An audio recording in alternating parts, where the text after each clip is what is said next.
Hi, this is Dr. Kaan at ACL Academy, and today I'm going to show you one of my favorite exercises to load the quads during your ACL recovery as we're really trying to build quad strength here, and that is the Bulgarian split squat, otherwise known as the rear foot elevated split squat. This is a great exercise if you're doing it the right way to be a little bit more quad focused. This is a compound movement, so it's going to work other muscle groups, but there are certain things that we can do in order to really more so bias the quads the way that we like it. And I use this exercise quite frequently with our clients here at the ACL Academy. Before I get into it, if you've been following the page and if you find value out of this video, please like it. If you have questions, please drop them below. Also, share this with a fellow ACLer that can benefit from these videos. We put out a weekly training. If you like our content here, we're also at the Instagram at the ACL Academy. And I also have a free Facebook group that does weekly live trainings as well. If you look into our bio links, you will see that also here at our page. So getting back to the rear foot elevated split squat or the Bulgarian split squat, I see people doing this exercise, and unfortunately, people get very good at cheating and very good at compensating. With ACL surgery, the quad muscle takes the biggest hit.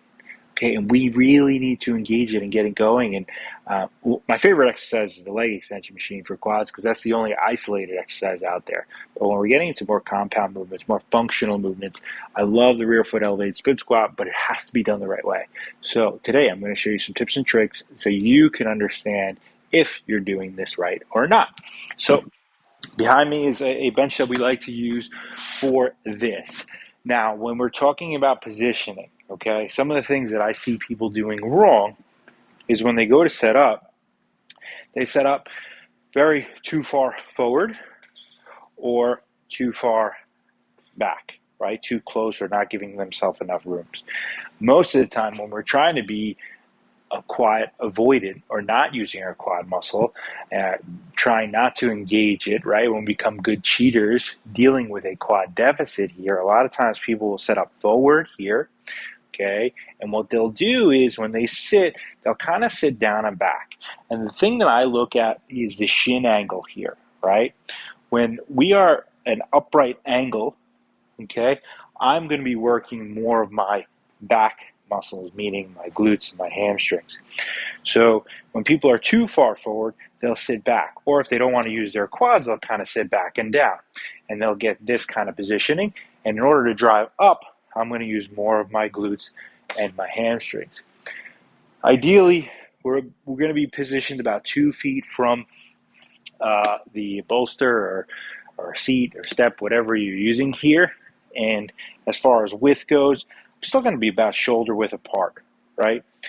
The next most important thing is when I do this exercise as the ACL or as the athlete, I want to look down and I want to kind of see my knee positioning because when I'm doing it, when I'm going into the motion, right, I should see my shoe disappear, meaning my knee should drive forward. Okay, that's going to get me the proper shin angle, we call it. And when my knee drives forward to that toe line, that's how I load the quads more. Okay, so almost my chest should come over my knee, should come over my foot.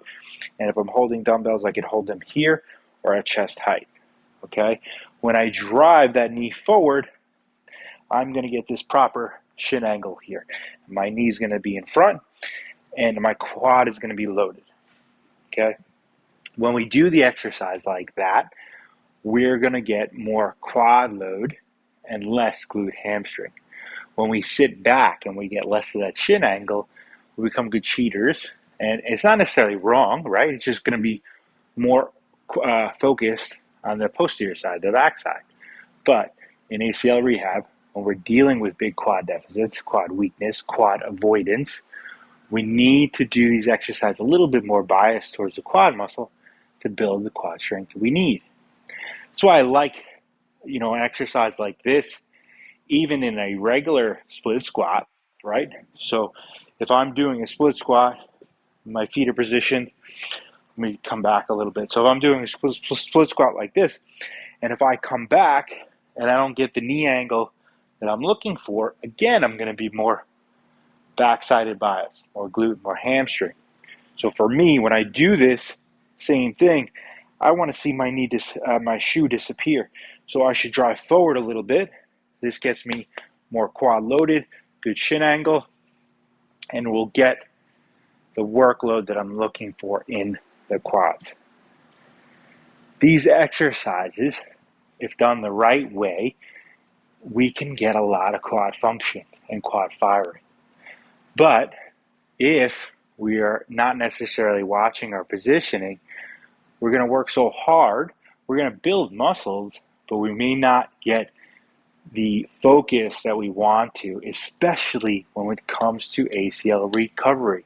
Quad weakness, quad deficits can last 1 to 2 years out after surgery. So it's so important that we load the right way, especially when we're doing exercises that kind of focus on multiple muscle groups. I love these exercises, but it has to be very particular in the way that we do them.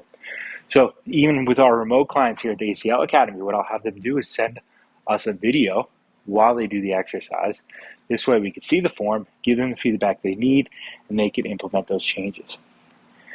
When we're talking about ACL recovery, yes, these exercises such as the split squat, the rear foot elevated split squat, step-up variations, lunge variations, those are all great exercises. But as an ACLer who's dealing with quad weakness, you can become a good cheater, a good compensator. That's why form matters. And with all this stuff, I will tell you, my favorite is the leg extension machine, because that is all solely quad focused, and it's very hard to cheat on that exercise, and we're going to load that way. So I do isolated work, leg extension machine, quad work, and I also do compound movements such as these, because it'll be a good way to adjunct functional movement itself. I hope that helps, guys. If you have questions about this, comments below, drop them below. If you found value in this, please like the video. Please share with a friend. Subscribe to our channel. We drop a weekly video here at the ACL Academy, and I will be back next week. This is Dr. Kaan signing off.